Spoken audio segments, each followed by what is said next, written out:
जम्मू में कश्मीरी पंडित सभा ने नवरेह उत्सव पर कार्यक्रम का आयोजन किया। कार्यक्रम में एलजी मनोज सिन्हा शरीक हुए।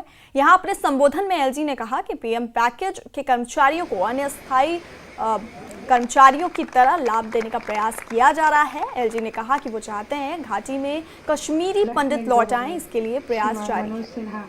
प्रसन्नता के मारे हमारे पैर धरती पे नहीं, ऐसा हमारा विश्वास है।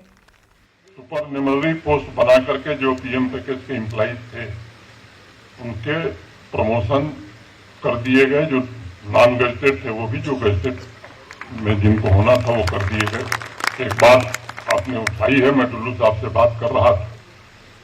कोशिश जरूर मैं करूंगा कि इस समस्या से भी जो जम्मू कश्मीर प्रशासन के सामान्य कर्मचारी को जो लाभ है वो पीएम पैकेज के कर्मचारी को भी वो सारे लाभ मिले, इसकी जरूर हम चिंता करेंगे।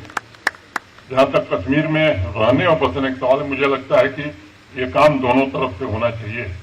आप सबसे भी मैं निवेदन करूंगा कि आप सब भी मन बनाइए। दिल्ली में जो सरकार है वो चाहती है कि आप जल्दी से जल्दी वहां चलें, बसें।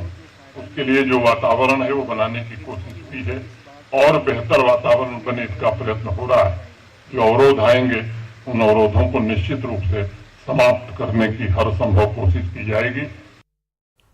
उपराज्यपाल मनोज सिन्हा ने जेएमसी जम्मू का दौरा किया और कठुआ मुठभेड़ में घायल डीएसपी धीरज कटोच और एसपीओ भरत चालुत्रा से मुलाकात की। उपराज्यपाल मनोज सिन्हा करीब 15 मिनट तक अस्पताल में रहे और घायल पुलिसकर्मियों का हालचाल जाना। इस दौरान उन्होंने अस्पताल प्रशासन को घायलों के बेहतर इलाज करने के निर्देश दिए।